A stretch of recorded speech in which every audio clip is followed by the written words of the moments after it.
अरे वा, किती छान जाळीदार आणि स्पॉन्जी नाश्ता तयार झालेला आहे.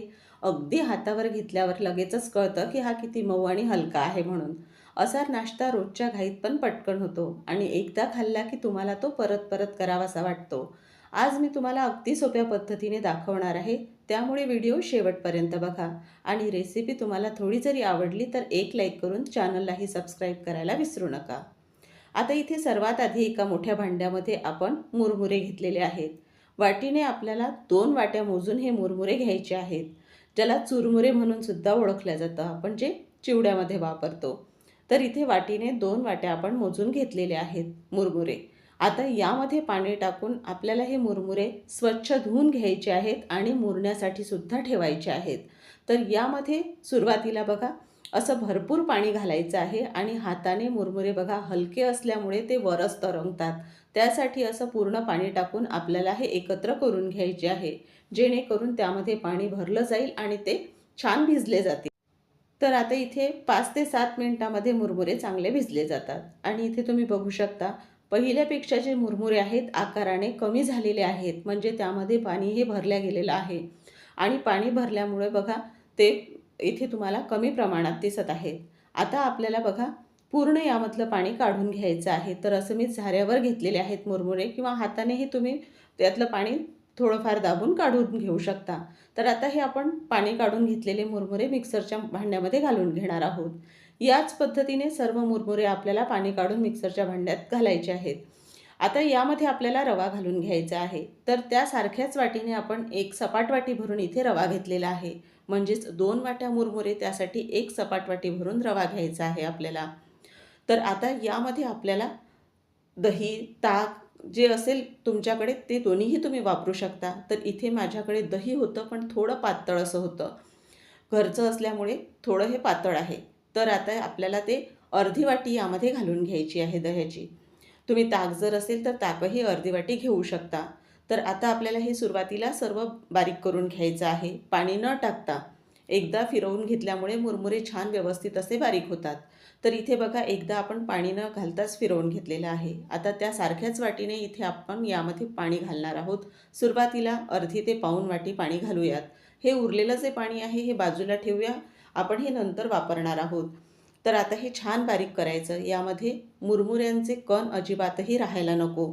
तर हे पूर्ण बघा बारीक करून घेतलेलं आहे आणि मिश्रण आपण तयार करून घेत असतानाच ते छान हलकं झालेलं आहे. त्यावर बबल्स बघा किती छान आलेले आहेत. आता हे बघा आपण एका मोठ्या भांड्यामध्ये काढून घेणार आहोत आणि छान एकसारखं असं हे पूर्ण बारीक करून घ्यायचं. तुमचे मुरमुरे छान भिजले गेले तर मिश्रण छान व्यवस्थित असं तुमचं तयार होतं. आता हे बघा पूर्ण छान तयार करून घेतलेलं मिश्रण होतं आणि मिक्सरच्या भांड्यालाही थोडं मिश्रण राहिलेलं होतं. तर आपण वाटीमधलं पाणी यामध्ये घालून घेतलेलं आहे. आता हे पाणी घातलेलं पूर्ण आपण जे मिश्रण होतं ते एकत्र करून घ्यायचं आहे. तर बघा असं मिश्रण तुम्ही तयार करून ठेवू शकता आणि पाहिजे तेव्हा तुम्ही याचा नाश्ता तयार करून ठेवू शकता. पण फर्मेंट अजिबातही करायचं नाही, कारण इन्स्टंट नाश्ता करत आहोत आपण हा. तर आता इथे पाणीही सांगते तुम्हाला. बघा आपण पूर्ण वाटीभर पाणी इथे वापरलेलं आहे. म्हणजेच अर्धी वाटी इथे आपण दही आणि 1 वाटी पाणी असं प्रमाण इथे घेतलेलं आहे. आता हे मिश्रण बाजूला ठेवून घेऊया. तेही फक्त आपण चटणी करणार आहोत म्हणून. आता चटणीही छान दाखवते तुम्हाला. बघा इथे आपण एक मध्यम आकाराचा उभा लांब असा कांदा चिरून घेतलेला आहे. यामध्ये चमचाभर आपल्याला तेल घालून घ्यायचं आहे आणि कांदा हलकासा गुलाबी रंग त्यातला येईपर्यंत छान कांदा परतून घ्यायचा आहे. म्हणजे त्याचा कचवटपणाही दूर होतो आणि कांद्याची टेस्टही खूप छान लागते. आता यामध्ये आपल्याला शेंगदाणे घालायचे आहेत. तर इथे अशी छोटी वाटी भरून मी शेंगदाणे घातलेले आहेत. आता ह्यातल्या कुठल्याही साहित्याचं प्रमाण आवडीनुसार कमी अधिक तुम्ही ठेवू शकता. तर आता इथे आपण शेंगदाणे भाजून झालेले आहेत छान. तर हिरव्या मिरच्या घालून घेणार आहोत. तर इथे 4 ते 5 हिरव्या मिरच्या आणि अर्धा इंच आल्याचे 2 ते 3 तुकडे मी घेतलेले आहेत आणि इथे फुटाण्याची डाळ घालून घेतलेली आहे आपण. तर आता हे सर्व साहित्य छान आपण यावर हलकेसे डाग पडेपर्यंत भाजून घेणार आहोत आणि हे सर्व साहित्य भाजून झालं की थोडं थंड करून घेणार आहोत आणि नंतर आपल्याला चटणी बारीक करून घ्यायची आहे पूर्ण. बघा किती छान भाजून झालेलं आहे. आता थोडं थंड करून घेणार आहोत. तर इथे आपण जे चटणीसाठी साहित्य भाजलेलं होतं ते छान थंड झालेलं आहे. तर आता हे आपण मिक्सरच्या भांड्यामध्ये बारीक करण्यासाठी घालून घेणार आहोत. ही चटणी चवीला इतकी छान लागणारी आहे, तुम्ही म्हणजे झटपट तर तयार होणारीच आहे. इडलीसोबत किंवा डोश्यासोबतही खूप छान लागणारी आहे.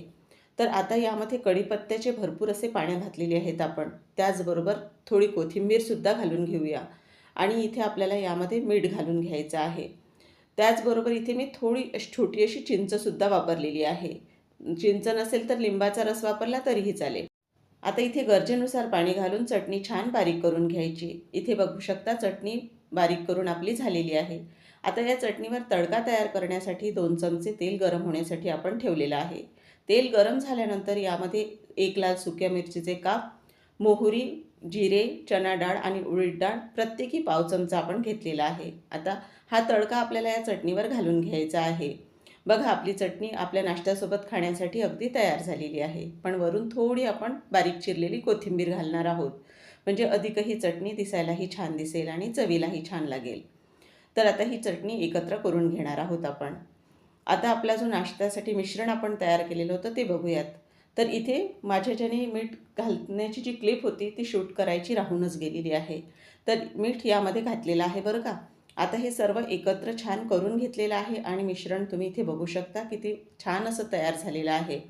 तर हे असं मिश्रण पूर्ण तयार करून घ्यायचं आहे. यामध्ये मुरमुऱ्यांचे कण राहायला नकोत. तर इथे आपल्याला फक्त नाश्ता छान जाळीदार व्हावा यासाठी अगदी चुटकीभर एवढा खाण्याचा सोडा टाकायचा आहे आणि तो एकत्र करून घ्यायचा आहे आपल्याला. यापेक्षा जास्त सोडा इथे वापरू नका. आता हे पूर्ण छान एकत्र करून झाल्यानंतर बघा इथे आपण हलकंसं फक्त हे फेटून घेत आहोत. म्हणजे छान जाळीदार असा नाश्ता तयार होतो आपला. आता इथे आपण बघा एक पॅन ठेवलेला आहे, त्याला हलकंसं तेल लावलेलं आहे. तुम्ही तेल अजिबातही नाही लावलं तरीही चालेल. तर इथे आपण यावर 2 चमचे मिश्रण घालून घेणार आहोत आणि मिश्रण अजिबातही पसरवण्याची गरज नाही. छान व्यवस्थित ते पसरलं जातं. गॅसची स्पीड इथे मी कमीच ठेवलेली आहे आणि कमी स्पीडवर छान नाश्ता आपला इथे आपल्याला भाजून घ्यायचा आहे. असं केल्यामुळे छान दुसऱ्या बाजूनेही याला रंग येतो आणि जाळीही छान तयार होते. वरची बाजू पूर्ण कोरडी झाल्यानंतर आपण काढून घेणार आहोत. बघा किती जाळीदार आणि स्पॉन्जी असा हा नाश्ता तयार झालेला आहे. याच पद्धतीने तुम्हाला दुसराही तयार करून दाखवते. तर आता गॅसची स्पीड आपण कमीच ठेवलेली आहे आणि अजिबातही आता तेल आपण लावलेलं नाही. तर इथे 2 चमचे मिश्रण परत आपण घालून घेणार आहोत आणि बघा मिश्रण घातल्यानंतर ते व्यवस्थित त्याचाच आकार घेत आहे. अजिबातही आपण मिश्रण पसरवलेलं नाही. आणि बघा दुसराही नाश्ता जो तयार केलेला आहे तो किती छान जाळीदार असा तयार झालेला आहे. अजिबातही मिश्रण फर्मेंट न करता घाईच्या वेळी झटपट तयार होणारा हा नाश्ता आहे.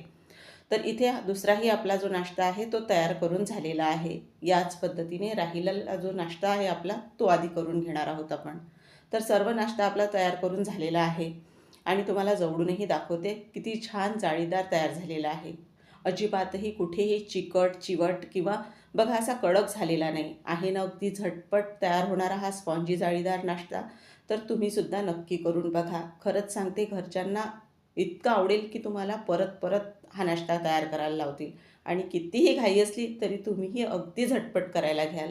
तर तुम्हीसुद्धा नक्की करून बघा आणि आजची ही रेसिपी तुम्हाला थोडीफार जरी आवडली असेल तर एक लाईक करून चॅनललाही सबस्क्राईब करायला विसरू नका. पुन्हा छानशा एका नवीन रेसिपीसोबत लवकरच भेटूया.